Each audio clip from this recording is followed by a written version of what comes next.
Kita Siapa aja? jadi band pembukanya Dewa 19 itu 2 kali, terus Club Project pernah, Opi Andarista, Dr. PM itu pernah. Jadi itu udah, kalau nama kita kayak di spanduk gitu udah seneng banget. Layak baru megang program yang lebih besar, misalkan Kick Andy waktu itu Najwa Mata Najwa juga waktu masih di Metro TV. Terus acara-acara apa lagi ya yang debat-debat itu, debat-debat calon gubernur, calon bupati, wali kota keliling Indonesia seperti itu.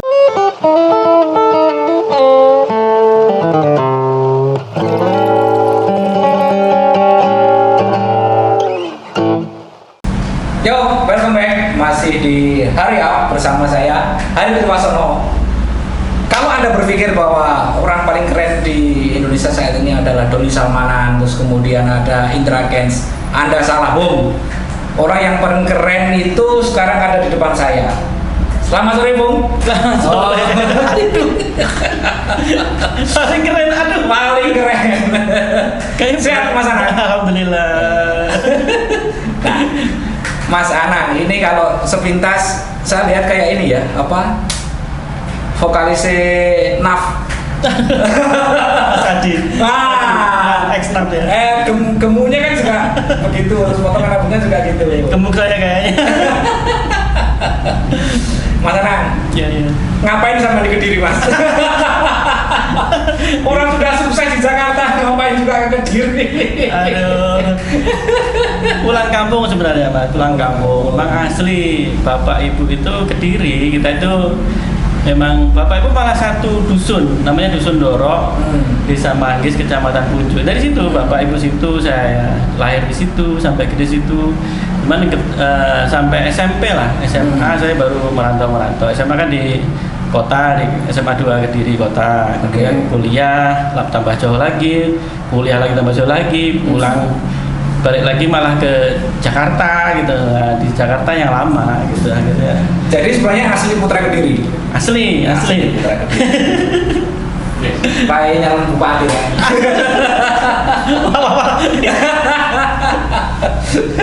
Nanti banyak orang salah sangka nih. Mas Anang, saya coba loh sebenarnya sampeyan dawa nih lho portofolio. Jadi Mas Anang ini pernah belajar di SD-nya SD Manggis, Mas ya? Manggis ya. Di Pucuk, terus kemudian SMP-nya di Pare, SMA-nya di SMA 2. SMA 2 Kediri. Nah, ini mulai urus paspor dari kabupaten. Nah. mulai surat pindah nih. Mulai hijrah. Nah, pasca SMA ini, Mas, ini yang kalau start sekolah di Kediri kan kayaknya semua orang sudah tahu ya bagaimana dinamika sekolah di Kediri. Ya. Nah, tapi kemudian ketika Mas Anang ini masuk ke Undip ya. Ya, Undip Itu Semarang. apa terus kemudian kenapa pilih Undip pada saat itu? Sebelum kita bicara hal yang lain. Starting pokoknya kita di sana aja dulu. Iya. Kemudian setelah dari SMA 2 Kediri ya, karena mungkin lingkungan terbentuk, teman-teman itu banyak yang akhirnya pilihannya lebih ya, ada sih pilihan ke timur misalnya ke Malang, ke Surabaya, tapi banyak juga yang pilihannya ke barat, misalnya ke barat itu Solo, Jogja, terus Semarang gitu. Semarang memang waktu itu belum banyak yang memilih ya. Jadi Semarang sebenarnya terus terang itu agak sedikit kecelakaan karena sebenarnya pilihan pertamanya adalah UI. Ambil apa Mas rencananya? Pilihan pertamanya psikologi UI, pilihan kedua itu komunikasi Undip. Tapi tesnya di Jogja gitu, jadi kita mencar-mencar karena kita waktu itu nyadari kan dulu kan musim ya ikut bimbel gitu lah apa. Ketika dianalisa kayak kita mau daftar UGM nggak nyampe ini kayaknya tryoutnya nggak nyampe atau akhirnya bilangnya yaudah psikologi yang pertama UI, yang kedua komunikasi Undip kan kita ambil yang agak bawahnya. Ya ternyata keterimanya di Undip sebenarnya oleh faktor itu. Cuman dua hal itu memang yang saya sukain, psikologi dan komunikasi itu. Dan kebetulan di komunikasi kan juga ada pelajaran psikologinya juga, psikologi komunikasi. Seperti itu akhirnya lah nyampe lah di kota Semarang yang waktu itu sangat-sangat asing, bahkan dari temen satu angkatan Semada yang ke Undip waktu itu cuma 2 orang. Oh ya? Teman ya, cuma 2 orang aja. Sementara biasanya di kampus-kampus lain kan kayak UGM atau UNS atau di UNR itu banyak, apalagi banyak gitu. agak kesepian lah. Nah di situ tapi awalnya akhirnya ada jalan lain yang terbuka, termasuk musik ini. Oke. Disitulah ketemu teman-teman dari daerah lain, ada yang dari Jakarta, dari Purwokerto, dari Semarang sendiri, bikinlah band yang ya lumayan serius lah. Kalau di SMA dulu sempat nge-band, tapi kan ya masih acara-acara sekolah ya, aja kan, mission. Nah di Semarang ini yang akhirnya kayak ngedrag agak menarik fokus perhatian itu lebih ke situ, akhirnya musik itu musik banyak terbentuk di situ. Itu teman satu kampus atau beda kampus? Satu kampus dan satu jurusan komunikasi Undip itu. Kebetulan juga makanya ya alhamdulillah sih ketemu, ibarat kami itu waktu itu kita membentuk suatu keluarga, sebuah keluarga gitu. Jadi, karena pengen sih semacam kayak apa ya? Enggak, kalau besarnya kayak potlot gitu, kayak potlot kan. Ya. Karena kita juga kan di satu jurusan atau satu kampus itu kan ada yang senang ngeband, ada yang senang fotografi, ada yang senang desain grafis gitu. Itu kita kumpulkan semua. Jadi kalau kita bikin karya, kita bandnya bikin lagu atau kita manggung, nanti yang fotografernya juga teman kita yang terlibat di situ, yang bikin pamflet dan publikasi itu teman kita lain lagi yang memang tertarik di situ. Pengennya akhirnya jadi sebuah keluarga sih. Pernah kita akhirnya reuni tahun 2016 tuh ada di YouTube saya juga. Itu akhirnya yang dulunya cuma orang yang kan single semua kan, pas reuni itu sama keluarganya udah punya anak. Sepanggung penuh. Itu masih ingat Mas, itu tahun berapa kira-kira band pertama yang dibentuk pada saat kuliah? 94. Saya masuk kuliah itu 94. Jadi udah akhirnya ketahuan nama bandnya apa? Bandnya namanya Es Teh Tawar. Es Teh Tawar. Es Teh Tawar. Waktu kenapa itu Es Teh Tawar? Sebenarnya nggak ada. Waktu itu kan ini, kalau kita anak baru masuk kan ada acara namanya inaugurasi gitu. Ya, nah kebetulan kita ngisi apa nih, kan udah pasti dapat tantangan nih dari senior. Tahun lalu tuh kayak gini. Kamu bisa apa kayak gitu. Kita kan senior selalu gitu kan. Kita bisa apa nih, nggak bisa apa-apa. Akhirnya ngobrol-ngobrol, kita bikin apa ya, bikin apa, ngedance kok nggak bisa ngedance. Mau bikin drama kok ya kaku gitu. Akhirnya cita-cita, kalau aku dulu pernah di band sih sama waktu di SMA. Ternyata aku dulu juga pernah aku gitaris tuh di bandku SMA, gitaris sampai festival ini kata gitaris gitu. Akhirnya kita cari orang yuk. Nah ini nyari yang bisa ngebass, bisa main keyboard. Satu angkatan semua itu. Satu angkatan. Tapi waktu itu drummernya masih dibantu teman dari kampus lain. Masih ngebon gitu. Itulah awalnya. Nah pas ditanya namanya bandnya apa gitu kan pengisi acaranya banyak kan inaugurasi. Ini bandnya dari anak 94 tuh apa namanya? Yang ditanya gitarisku. Gitarisku itu dari dulu sampai sekarang minumnya tuh es teh tawar. Yang di otaknya itu kali ya. Jadi udah ada minuman yang manis-manis enak-enak, itu dari mungkin terbentuk dari kecil dia sukanya es teh tawar. Akhirnya ketika ditanya, ya mungkin yang keluar di otaknya itu jawabnya es teh tawar lah. Kita tanpa komunikasi dengan lain, pas kita disebut es teh tawar lah. Tapi ternyata itu mungkin bawa hoki juga sih. Kita nggak mainstream loh itu namanya. Ya, saat itu pasti nggak ada yang pakai nama kayak gitu. Nggak ada. Istilahnya malah naik orang-orang itu, wah postmodern. Nasi mikir-mikir teori itu kayak enggak, kita nggak pakai mikir sejauh itu sebenarnya. Tenang aja. Sampai akhirnya tapi bawa hoki karena itu bertahan sampai tahun 2000-an itu kita konser terakhir di Undip itu tahun 2000 Es Teh Tawar itu yang nonton. Belum pernah ganti personil? Sampai tahun nambah. Jadi yang drummer tadi itu akhirnya kan masih bantuan dari teman-teman Semarang, komunitas musik Semarang itu ada dari kampus lain, ada anak SMA pernah juga dari drummer kita. Kemudian di tahun 95 ada kita nyari lagi, ternyata di kelas ada yang anak band bisa ngetram ya ambil. Tahun 96 ada anak baru lagi, anak Bogor. Gitaris lagi, jadi kita gitarisnya dua waktu itu. Jadi komplit lah aja, itu komplit, kita udah kayak keluarga. Sampai sekarang juga masih komunikasi. Kalau masalah posisi apa? Di vokal. Banyak orang kiranya karena kelihatan besar, dikira ngebas ya. itu sebenarnya stereotype. Dulu saya nggak segede ini. Dulu ya slim ya. Rocker ya slim rocker gondrong gitu. Masih ingat nggak Mas lagu yang pertama kali dibawain pas inaugurasi? Ingat. Apa itu musimnya kan Halloween itu apa? Yang mana? In my heart, in my soul. Oh iya. Itu album lawas loh. To pay this to- Kuat, Mas? Waktu itu kuat. Terus itu aneh sekali itu. Iya. Terus Sama ada bahasa Michael Wekat. Michael Kiske ya. Michael Kiske. Michael Kiske. Itu terus Garuk yang dopingku yang cantik gitu. Oh iya, ada tahun itu. Ini kan lagu. Terus yang ketiga 3 lagu, satunya ini kamu harus pulang. Kamu Slang. itu slang baru keluar belum itu Oke, kamu harus oke. pulang. Nah kebetulan yang kita ambil itu ternyata lagunya yang lagi hit zaman itu. Ya. Ternyata mendapat perhatian banyak orang lah gitu. Oke, nah Mas, aku mau tertarik di awal pembentukan Nextek Awal ini. Ini kan pasti dari banyak latar belakang lah. Iya. Itu bagaimana kemudian bisa menemukan sense untuk jadi oke, kita mainin lagu ini. Itu kan nggak mudah. Ya, Ada yang betul. aku nggak suka main lagu itu karena memang Betul. dia nggak kebiasa. Betul.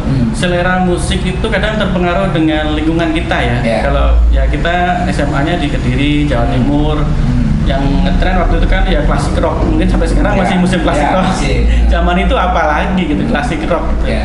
Nah, memang yang ngelit itu akhirnya gitaris tadi itu. Ngelit dalam ini ya selera musik segala macam. Oke. Karena kalau saya waktu itu kan dari SMA kan bawainnya kayak Dewa gitu kan. Pengennya kayak gitu, terus apa? Seneng juga lagu-lagu Malaysia tuh, Yeah. Isabella, Suci dalam debu, kayak gitu kan kita seneng. Yeah, yeah. Dan kebetulan suaranya nyampe lah, Yeah. gitu. Tapi langsung ditolak langsung. Gitu. Kita nggak mainin kayak gitu. Lu orang mana sih? Padahal dia anak Purwokerto ya. Kayak Purwokerto nggak lebih maju dari Kediri deh. Nggak, ternyata dia itu SMA-nya di Purwokerto. Sebenarnya dia anak Jakarta. Oh, Gitu. Yang oke masuk akal. Kasihlah kaset-kaset dia. Itu jadi ada Suicidal Tendencies, ada apalagi yang Sutis Group kayak gitu yang metal-metal, ada nge-rapnya gitu. Dan sana baru pertama kali dengerin itu. Baru dengerin. Terus ketemu gitarisnya lagi, beda lagi apa basisnya anak Magelang. Beda lagi ya rock kayak gitu, tapi lebih yang kita mungkin tahunya yang ngetop aja. Dia tuh koleksi kaset waktu itu. Iron Maiden sampai komplit banget. Aku nggak punya aku kan selain album pertama. Malaysia, Imas 19 punya Inka Kristi dan Amiser gitu. Ditolak semua. Jadi itulah akhirnya ada kompromi ketemunya memang di ya itu garis besarnya rock lah, teman. Kita waktu itu memang mencanangkan kita ini band top 40 tapi top 40-nya rock. Jadi jangan cari lagu top 40 yang lain. Rock. Artinya lagu-lagu rock yang terkenal saat itu berkembang sih, dari pernah bawain Bumerang segala macam kayak gitu, atau pas band waktu.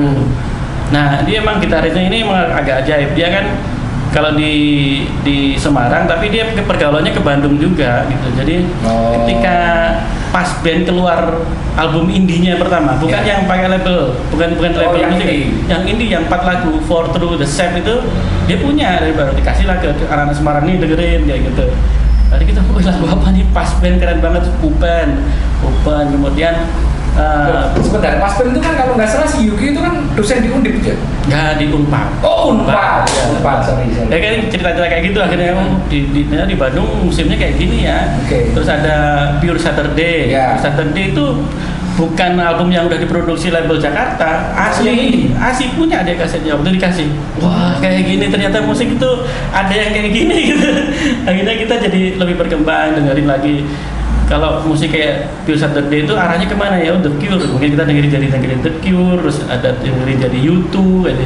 Yang sebelumnya kita ini musik taunya kan nggak tahu kayak gitu-gitu kan terbatas banget ya. Referensi musiknya itu terbatas banget. Akhirnya ya yang membuka kayak selera musik itu lebih teman-teman di band itu di Semarang itu. Memberi banyak referensi. Ya betul.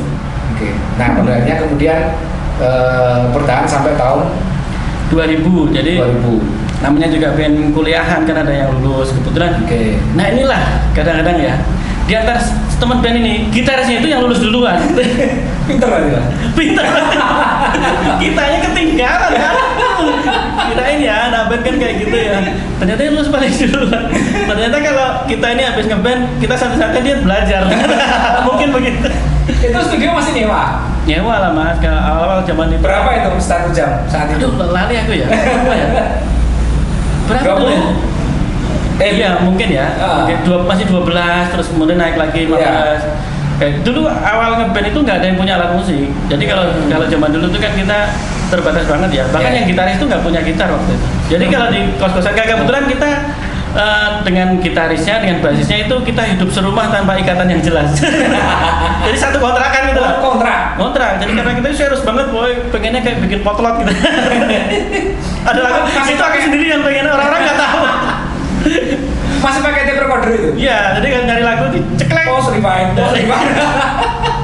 Dan baru nanti kita coba di studio yang ada efeknya, senang gitu. Akhirnya berkembang waktu ya kita akhirnya ada alat, ada punya bass sendiri, gitar sendiri kayak gitu. Tapi tetap latihan tetap studio sewaan, nggak ada sampai kita mampu. Dulu nggak semudah sekarang lah, kayaknya anak-anak sekarang kan.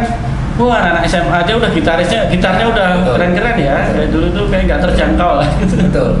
Dan anak sekarang lebih mudah untuk menunjukkan asistensi karena ada media sosial. Ya. Kalau dulu kan kalau nggak ada event ya kita nggak main. Harus nyari-nyari, hubungin ke sekolah atau ada pensi-pensi gitu kan. Atau ke kampus-kampus lain siapa tahu yang mau. Dari itu sampai akhirnya ada yang ngundang, jadi nggak dari awalnya kita yang nawarin, akhirnya orang-orang ada yang ngundang sendiri, ya udah tahu lah. Kita main apalagi waktu mulai kita bisa. Dulu tuh seneng banget lagu kita, akhirnya kita bikin lagu terus di setel di radio Semarang itu ya. Itu kok bisa ke radio itu gimana, Mas? Dulu kan musiknya ada indie musik itu ada chartnya kan, tanggal lagu-lagu indie. Tapi tiap radio punya namanya sendiri ya. Nah kita, gitu kayak bisa tuh, kayak ini tuh karena tadi ada di Bandung ada Pas Band, ada You Saturday, itu kita bikin lagu lah gitu, tapi ya depan dulu lagunya kayak gitu lah, kayaknya masih kalau sekarang didengar itu malu-maluin gitu. Tapi itu rekordernya di serius ya, di studio? Serius, studio serius. Ya, tapi rekodnya waktu itu live. Oh live tapi terpisah ke track-track. Kalau langsung track kan mahal tuh. Jadi kita cari teman studio yang rekamannya live, tapi dia udah pisah ke track-track masing-masing. Ada tracknya sendiri-sendiri, drum sendiri. Nah, akhirnya dia bisa adjust kan. Ada teman yang musik engineer kita yang jago lah di Semarang. Kita ada Mas Jojo, ada yang lain itu akhirnya kita rekam gitu ya. Tapi kekurangannya kalau ada yang salah kita harus ulang dari awal, nggak bisa copy paste. Itu akhirnya kita ada beberapa lagu kita kirimin ke radio, akhirnya diputar tuh radio. Nah itu mulai lagi lebih meluas lagi, bisa manggung di Solo. Radio apa masih ingat Mas? Imelda. Kita dulu banyak sebenarnya support lah dari radio Imelda FM itu. Bahkan ketika ada suatu saat kita bikin lagu lagi yang selanjutnya itu setelah kita rekaman selesai jam 11 malam, yang siaran ada Bang Victor nih, waktu itu ada Bang Victor sana. Cak sana aja kita tawarin, itu tanpa di screening dulu langsung di play sama dia. Nah itu nanti kok jadinya kayak apa kita langsung live gitu ya.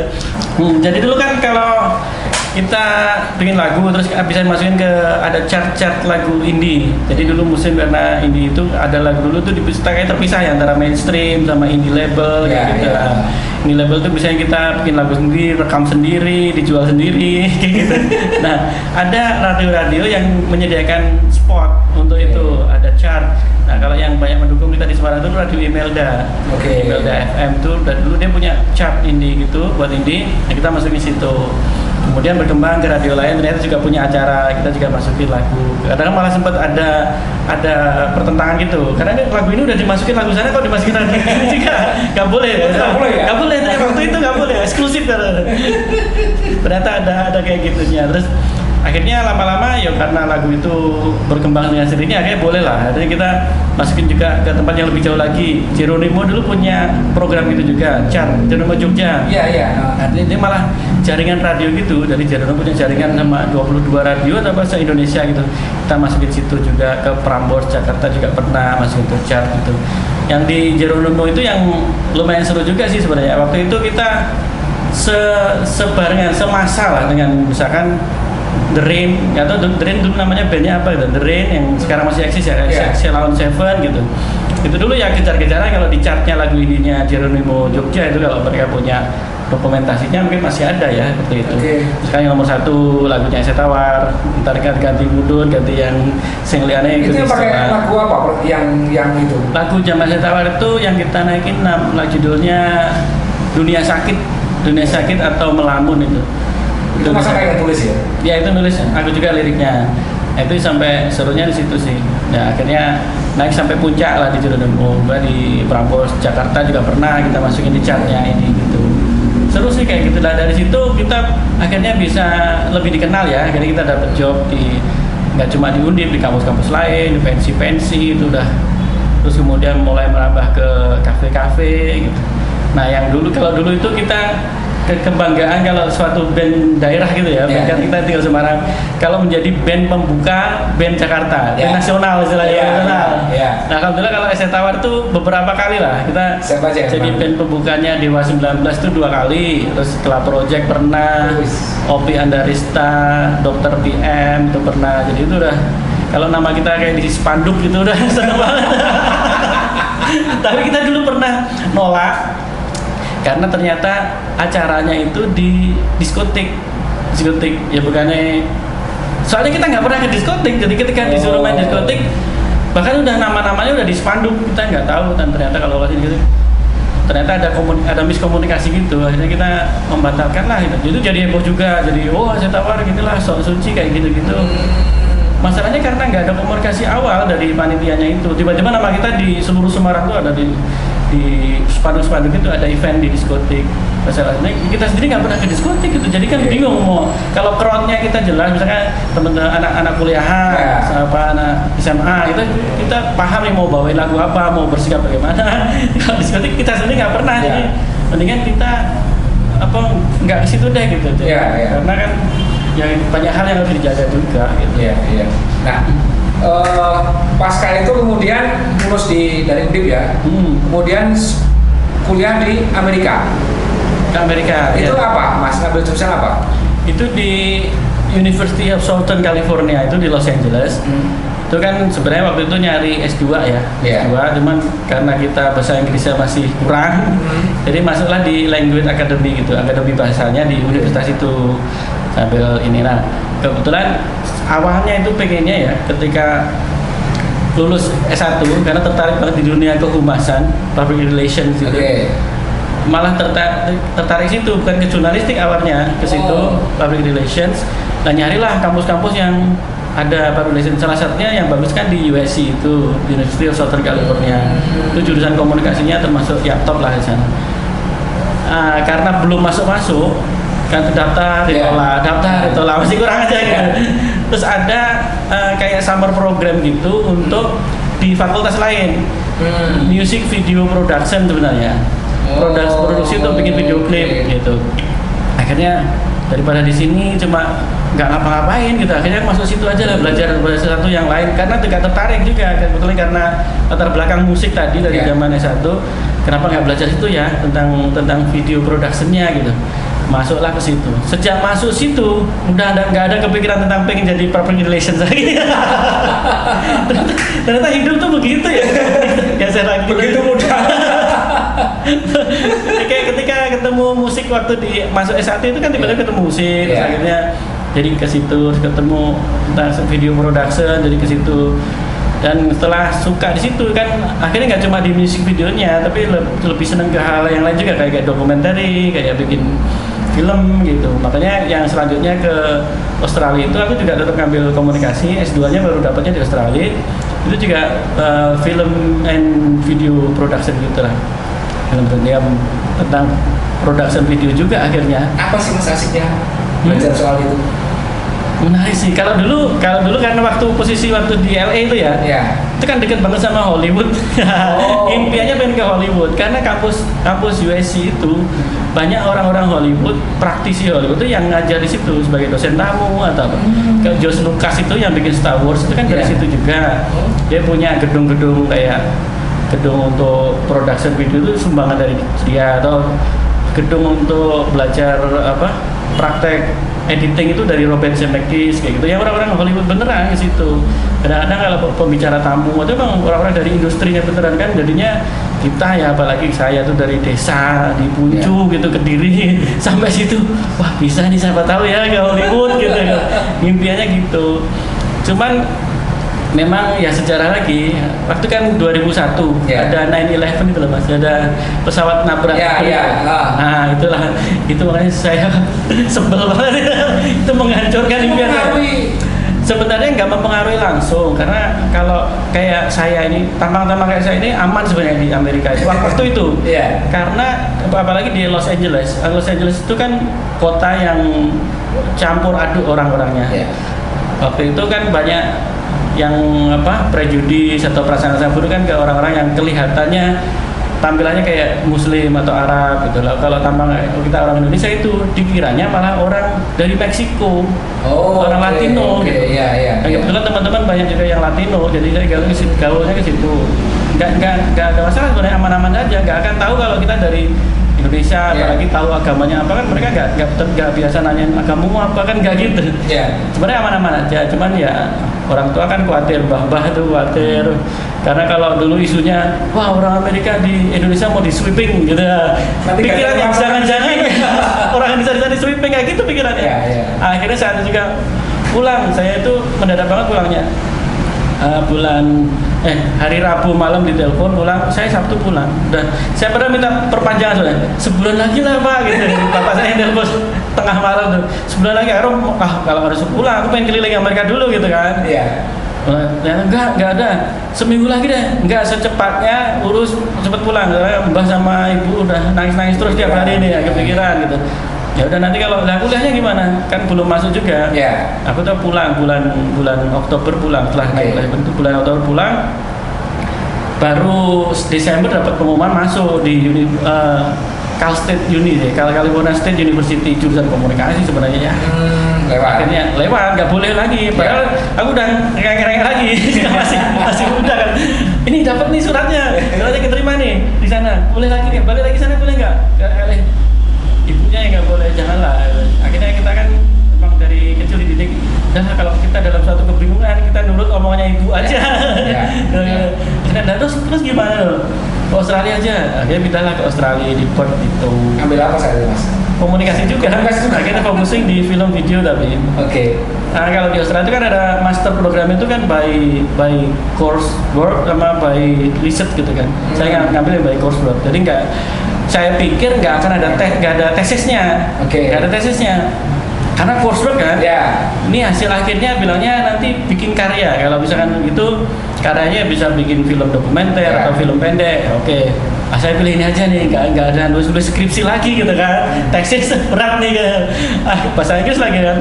Ternyata ketika kita bikin karya akhir itu, tugas akhir film pendek, ternyata tetap harus ditulis itu. Exegesis namanya. Exegesis itu kayak penjelasannya. Tetap ada latar belakangnya, apa teorinya. Saya malah dua bikin ini. Tulisan sama karya. Saya terusnya molor 1 semester gitu. Di Australia. Harusnya 1,5 tahun selesai, akhirnya 2 tahun.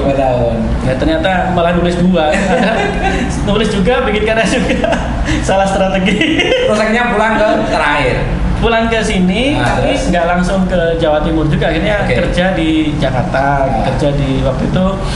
Ya nggak langsung dapet sih, ngelamar kerja. Ternyata meskipun udah lulusan luar negeri tuh, jangan salah sangka, jangan sombong yang lulusan luar negeri ya.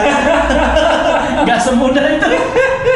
Daftar seluruh TV saya masukin semua tuh. Akhirnya nyangkutnya di Metro TV sebagai video editor. Sebagai video editor itu juga banyak yang mempertanyakan. Orang ngapain lu S2 dari Australia, pernah di Amerika segala macam, ngapain mau jadi video editor? Jawabannya simpel sebenarnya, I need the money. Karena waktu itu saya sudah berkeluarga, terus punya anak saya baru lahir, dan harus kerja gitu. Dan kebetulan karena ya egaliternya kita di Amerika di Australia, kita itu intinya kalau di Amerika itu terbiasa juga, biasa masih orang lulusan S2 jadi editor itu biasa. Tapi mungkin uangnya sesuai ya, tapi artinya dalam hal nggak terlalu mikirnya status sosial gitu loh. Suatu hal yang kita senengin bisa menjadi profesi kita, ya kenapa enggak, selama itu juga menghasilkan. Dan waktu itu juga kita memang, kalau konteks saya pribadi kan memang perlu karena anak udah lahir gitu. Akhirnya tapi paling nggak bisa masuk industrinya dulu nih, 2 tahun jadi video editor, baru setelah itu di program director atau sutradara TV. Nah, itu baru memang pengennya di situ tuh, sutradara TV. Nah, boleh nggak diceritain sedikit program-program apa di Metro TV yang pernah Mas handle pada saat itu? Ya, sifatnya biasanya kan penugasan ya kayak gitu. Kita awal-awal pasti nangani semua program news bulletin gitu ya. Metro pagi, metro siang, metro sore, metro hari ini, metro malam, segala macam itu, dan headline. Kemudian ketika kita udah jalani itu proses, nanti dianggap mungkin penilaiannya bagaimana, dianggap layak, baru megang program-program yang lebih besar, misalkan Kick Andy waktu itu, Mata Najwa juga waktu masih di Metro TV. Terus acara-acara apa lagi ya, yang debat-debat itu, debat-debat calon gubernur, calon bupati, wali kota keliling Indonesia, seperti itu. Terus setelah itu hijrah ke Berita Satu TV. Ya, setelah itu ke Berita Satu TV, kita nyoba hal yang lain, jadi produser situ. Sebenarnya mulai tantangan baru lagi gitu. Tapi emang senang sih, bahkan orang-orang tuh sampai apa bilangnya gini, ini orang kerjanya syuting, tapi hobinya juga syuting.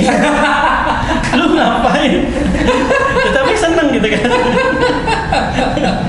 Sampai diledekinnya orang-orang gitu lah, digojloki karo kanca-kanca ke Jakarta tuh kadang wis kerjane wis kesel syuting, tapi Mas Prai malah syuting hobi gitu. Nah, selama bekerja di industri itu tadi ya, bagaimana dengan nasib musiknya itu tadi? Edisi Eset Tawar kan selesai. Nah, itu kan masa kuliah. Nah, setelah itu bagaimana? Proyek berikutnya? Akhirnya ketemu lagi ya, karena mungkin saling ketertarikan itu ya. Bahkan ketika di Perth itu kita juga ketemu orang-orang Indonesia. Itu saya sempat nge-band juga di Perth. Tapi sama orang Indonesia juga. Namanya 11 Hours. 11 Hours itu gitarisnya adalah dulu gitarisnya 10 to 5 yang pertama, Robin itu. Bahkan 10 to 5 belum keluar album waktu itu. Dia udah hampir keluar album, kita nge-band untuk acara-acara orang Indonesia, 17-an ya. Dia kasih tahu, ini bandku di Jakarta mau rilis nih, kita dengerin. Jadi aku sampai termasuk yang dengerin lagunya 10 to 5 sebelum rilis. Karena gitarisnya itu. Nah, setelah balik ke Indonesia, ke Metro TV ya, akhirnya ngobrol kan yang nyangkut kadang-kadang ngobrol tentang olahraga, musik. Musik akhirnya siapa yang main-main musik. Ketemulah, baru bikin Radio Travelers itu. Nah, itu bagaimana? Berarti Radio Travelers terbentuk di Australia? Di Metro TV. Oh, di Metro TV. Yang di Australia 11 Hour. Yang 11 Hour. Itu apa, Mas? Personel-personel yang masih ada kaitan sama Eset Tawar atau betul-betul lepas teman-teman yang ada di lingkungan kerja?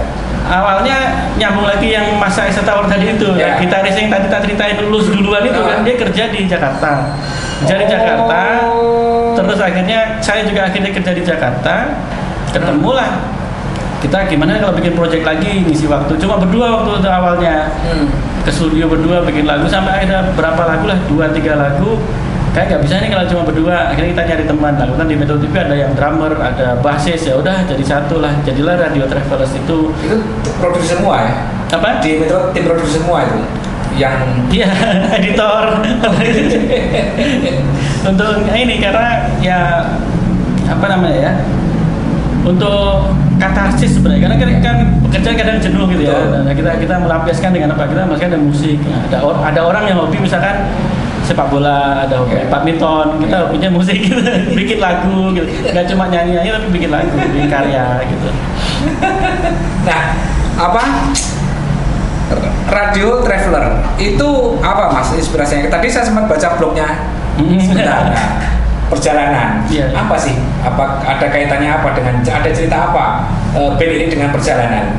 Radio Travelers itu kan waktu itu kan yang temen yang gitaris itu kan kerja di radio dulu, dia sempat di Prambors, sempat di UFM gitu. Sebenarnya terus kita kerja di media semua lah, kita di TV, di media, kita nyari-nyari term-term yang sebenarnya dulu saya mau kasih nama Weekend Warrior gitu, karena kita mainnya kalau weekend aja. Tapi ternyata nggak bisa weekend juga, karena kan kerja di media itu nggak ada weekend ternyata kan. kadang Sabtu Minggu tetap harus masuk gitu. Tapi udah namanya pas liburan apa ya weekend warrior gitu. Yang nggak setuju teman-teman. Yang term yang ada media-medianya kayak ketemu radio, pertama radio koloni ya, terus akhirnya radio travelers itu harapannya lagu-lagu yang kita bikin itu menjelajah gelombang radio. Menjelajah gitu bisa diputar di mana-mana gitu. Yang waktu itu akhirnya bisa kesampaian sign kontrak sama label digital. Waktu itu belum musim sih ya, kayak lebih cepat gitu. Namanya pestamusik.com. Jadi kita jualannya lagu itu udah nggak jualan fisik, nggak jualan CD atau kaset, tapi langsung digital download gitu. Ternyata ya masanya nggak tepat, orang lebih masih mudah mendapatkannya lewat gratisan, bacakannya lebih mudah daripada harus download bayar lagi gitu. Betul. Jadi tidak pada masa yang tepat. Lagu kita banyak di download di yang gratisan, tapi yang digital download yang berbayar ini nggak jalan penjualannya, aduh.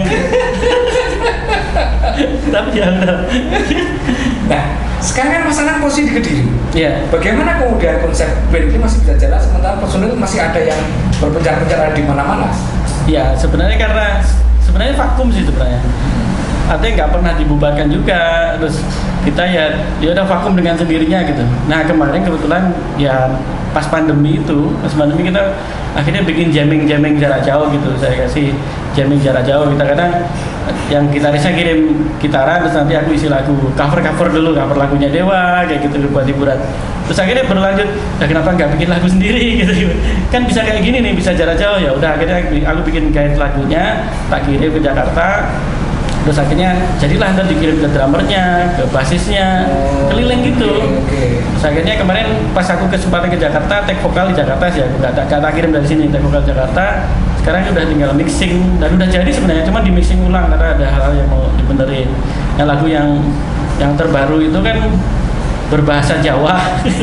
Lagu yang baru tak rilis 3 minggu lalu itu di YouTube kan berbahasa Jawa, karena ya semacam tantangan aja. Selama ini lagunya Radio Travelers kan kalau nggak Indonesia Inggris gitu, bisa 50-50 lah. Betul. Terus ini kayaknya pengen juga menyanyikan dengan bahasa ibu atau mother tongue kita gitu, native language-nya itu kayak apa. Ternyata itu nyaman juga loh, nikmat. Soalnya kalau nyanyi lagu Indonesia, kita yang orang Jawa ini kan suka dikritisi sama teman-teman yang di sana itu, oh terlalu medok. Atau kalau nyanyi bahasa Inggris, wah kurang fasih gitu kan. Ternyata bahasa sekarang tak balik ya, nyanyi lagu Jawa, udah nggak bisa dikritisi lagi. Medok emang seharusnya fasih, udah pasti fasih. Nah itu kenikmatan sendiri, nyaman, ada kenyamanan sendiri nyanyi lagu bahasa kita sendiri itu nyaman betul. Respon gimana Mas dengan produk yang baru ini? Iya, ternyata itu blessing in disguise ya, kita berkah yang tersembunyi gitu kan. Ternyata sekarang ini kita ngerilis lagu berbahasa Jawa itu memang masanya sekarang kayak gitu kali ya. Cuma baru 3 mingguan udah 4.000 views yang di YouTube itu. Yang kalau di lagu-lagu kita sebelumnya yang bahasa Indonesia atau bahasa Inggris itu nggak secepat itu naiknya. Kalau ini cepet banget, bahkan seminggu pertama itu udah 1.000 berapa gitu sebenarnya. Ke depan ada rencana untuk alih konsep menjadi bahasa Jawa full gitu? Ngalir aja sih sebenarnya. Ini soalnya ada lagu kedua lagi malah idenya bahasa Jawa lagi. Tuman kerasan lagi kecanduan bahasa Jawa. Terus, tapi masih ada yang, karena kemarin yang dirilis itu kan versi akustik. Jadi sebenarnya satu lagu awalnya dibikin versi rocknya sama bandku Jakarta tadi itu, Radio Travelers. Tapi kemudian ketemu lagi temen SMP anak Pare yang dia mainnya akustik. Terus kita coba nih, kalau lagu ini diinterpretasi secara akustik gimana nih? Ternyata aku senang juga, dia juga menikmati juga. Akhirnya kita bikin lah. Pengennya sebenarnya bikin video klipnya terusan dari yang akustik, syuting minggu ini misalkan, minggu depannya syuting yang rock, band yang temen band dari Jakarta itu kesini. Ternyata waktunya syuting pada Isoman, gitarisnya Isoman, drummernya Isoman, ya udahlah Bontarullah ya. Kita tunda aja. Tapi akhirnya yang jadi akhirnya yang akustik duluan nih. Makanya, tapi juga ada kekhawatiran ketika yang dirilis akustik duluan dan lagunya kan melo banget gitu ya. Saya pikir teman-teman saya Jakarta tak bilangin, ayo cepet sini syuting video klip yang rock nih. Nanti image saya gimana? Image saya terlalu menye-menye. Kalau sama disanding sama Deddy Kempot malah nggak apa-apa ya. Legend ya. Tapi image saya jadi menye-menye, dikirain saya nyanyinya kayak gini terus gitu ya. Karena itu kan sebenarnya malah malah apa alternatif kepada awalnya memang lagunya rock sebenarnya. Oke. Nah, Mas Anang, jadi teman-teman, kalau menyimak obrolan kita mulai awal sampai akhir itu tadi kan kita bicara soal musik, bagaimana kemudian kita bisa ada gambaran personalisasi Mas Anang ini sebagai pemusik. Tapi perlu saya sampaikan juga bahwa di balik rocker beliau, dia seorang politisi juga, Bung. Jadi Mas Anang anggota DPRD Kabupaten Kediri. DPRD Kabupaten Kediri. Dari fraksi Partai Golkar. Fraksi Partai. Politisi anyara. Masih belajar Mas. Makanya waktu awal mau masuk podcast ini saya bilang, ngomongin musik aja. Saya pasti bisa bercerita banyak. Kalau politik ada pelajaran Mas, belajar. Banyak senior lah itu. Okay. Masih belum pantas. Mas Anang, ini tidak beririsan dengan politik, tetapi ini sangat beririsan dengan positioning Mas Anang sebagai musisi yang ada di legislatif. Kira-kira Mas Anang, ada nggak gambaran apa yang akan bisa dilakukan dengan posisi dengan ini untuk bisa berbuat sesuatu, berkontribusi pada dunia musik di Kabupaten Kediri khususnya? Iya, pertama-tama sebenarnya ke urusan pribadi dulu ya. Yeah. Sebenarnya kalau kita menjalankan musik juga ini dalam rangka juga kita membuka komunikasi dengan banyak orang, lebih banyak orang, misalnya generasi muda, harapannya begitu. Karena apa? Karena kadang-kadang kalau orang udah kenalnya statusnya yang sekarang, misalnya Anang yang anggota DPRD ini, itu kadang-kadang ada barrier komunikasi ada gap itu mau ngomong nggak enak, mau ngomong sungkan atau malah udah benci duluan, politisi mah begitu lah gitu. Lalu nggak tahu sebelumnya kayak apa gua gitu kan. Ya maksud gitu lebih membuka. Memang ada kadang-kadang dilema. Aku harus membuka diri apa enggak nih akhirnya, tapi takut surat membuka diri lah. Emang kita itu nggak bisa mengingkari sejarah ya. Memang awalnya emang kita berangkat dari media, dari musik. Ya udah kita kasih tahu ke orang-orang begitu. Harapannya orang bisa relate. Selain anggota DPRD ada sisi lain nih. Nggak perlu jaim ya Mas ya? Nggak perlu jaim. Ayo nongkrong di rumah nggak apa-apa. Hanya biar komunikasi itu lebih longgar. Nah harapannya komunikasi dari masyarakat kalau saya menjalankan sebagai posisi sebagai anggota DPRD juga lebih longgar, bebas saja ngomong. Nah kita bisa saling diskusi tanpa harus ada benci duluan karena lu nggak kenal siapa gua gitu kan. Saya juga mungkin nggak kenal Anda gitu. Nah kita ngobrol aja, nggak usah ada prejudis di awal. Kadang-kadang politisi itu salah satu tekanannya kan itu kita belum ngomong udah di prasangkanya itu ada. Nah untuk dalam konteks yang lebih luas Kabupaten Kediri ya, harusnya potensi di Kabupaten Kediri dan juga Kota Kediri ya itu kan luar biasa musisi-musisinya. Kalau saya itu cuma bisa ngamatin dari jauh ya karena kita banyak nggak di sini gitu. Tapi kan ada CB Band yang dari dulu, ada U9, ada yang belum lagi yang sekarang musisi-musisi yang lebih ke bahasa Jawa dan ada dangdut gitu. Wah luar biasa loh itu. Nah potensi-potensi ini kan harusnya bisa dikembangkan dan siapa tahu dengan posisi kita di DPRD juga ada hal-hal yang kita juga ikut berkontribusi di bidang itu dalam hal kebijakan misalkan. Nah kita kan bisa mengaca dari Korea Selatan ya. Korea Selatan itu kan industri kreatifnya itu kan didorong banget. Nggak cuma musik tapi ada fashion, ada drama, ada filmnya. Terus ada kuliner, selain hal-hal yang sifatnya teknologi maju, misalnya mobil, handphone segala macam. Tapi itu kan juga perlu kebijakan yang kuat, goodwill, niatan baik dari para pemangku kebijakan ini, baik eksekutif maupun legislatif. Sebenarnya perannya di situ, harapannya lebih ke situ dalam konteks yang skup yang ini ya Kabupaten Kediri lah gitu. Seperti itu sebenarnya. Oke. Ya jadi kayaknya kalau melihat niat tulus Mas Anang, kita perlu lebih banyak anggota-anggota dewan yang memiliki background musik kayaknya Mas. Minimal seniman lah. Dia biasanya kan lebih enak berkomunikasi, lebih egaliter. Apalagi Mas Anang kan punya background ilmu komunikasi juga. Itu bagian dari strategi untuk menjaring aspirasi masyarakat lebih luas dan lebih egaliter. Betul.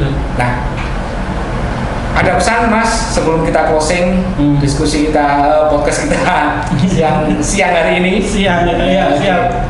Apa closing statementnya Mas? Mungkin bukan closing statement ya, cuma sekedar ini aja. Artinya apa yang kita tekunin itu, yang kita sukain, udah tekunin aja. ini nggak cuma dalam hal yang kaitan musik ya, kayak waktu itu saya tadi cerita sedikit bahwa kerjanya syuting, hobinya juga syuting. Ya. Itu kan berawal dari rasa senang bidang itu. Ya. Dan mungkin kita sering mendengar hal yang klise ya, kalau kita mengerjakan hobi kita terus dapat bayaran kan seneng. Iya. Itu saya udah ngalamin waktu kerja di media itu kan. Ketika kerja media kita hobinya syuting, bikin karya dalam bentuk audio visual, seneng kan. Terus kemudian mendapat bayaran dari situ, terus dapat benefit lah dari situ. Itu satu hal yang menyenangkan. Dan mungkin dalam perjalanannya pasti ada tantangan segala macam. Kita harus merangkak dari karir yang paling bawah saya ceritakan tadi, dari video editor, kemudian jadi program director, terus ke produser segala macam itu. Tapi kalau kita menikmatinya, masya Allah mas tadi apa yang kita lakukan ya kadang-kadang ya pasti namanya manusia ya ada jenuhnya, ada stresnya, ada marahnya gitu. Tapi kalau kita stick di sesuatu yang kita sukai tadi, itu akan terlewati juga gitu. Kan sama aja terlewati sih. Kalau kita melakukan hal yang kita senengin atau gak kita senengin, kan akhirnya in the end of the day pasti kita lewatin kan. Betul. Tapi kan lebih nikmat kalau satu hal yang kita senengin gitu ya. Nah itu. Ya. Nah artinya ketika kita gali potensi kita di situ, nanti akan ketemu lah. Ibaratnya gitu ya. Ketika saya mendalami di bidang program directing gitu aja. Dari program yang kecil-kecil misalnya nggak penting-penting, kemudian ke program yang lebih besar lagi, nanti akan ketemu bahwa satu, kita dianggap layak di situ. Yang kedua, orang akan semakin kenal kita. Semakin kenal kita, jaringan kita akan lebih luas. Betul. Seperti misalkan saya pindah tuh dari Metro TV ke Berita Satu. Itu juga karena jaringan kan. Saya juga nggak ngelamar, nggak apa, akhirnya bisa diambil tempat lain lagi. Harapannya kalau ada hal yang lebih besar lagi, ada lagi yang kesempatan itu akan terbuka. Itu sih mas. Oke, terima kasih Mas Anang atas waktunya. Teman-teman ikuti terus podcast Hari Up di channel YouTube Baca Ini Official. Salam.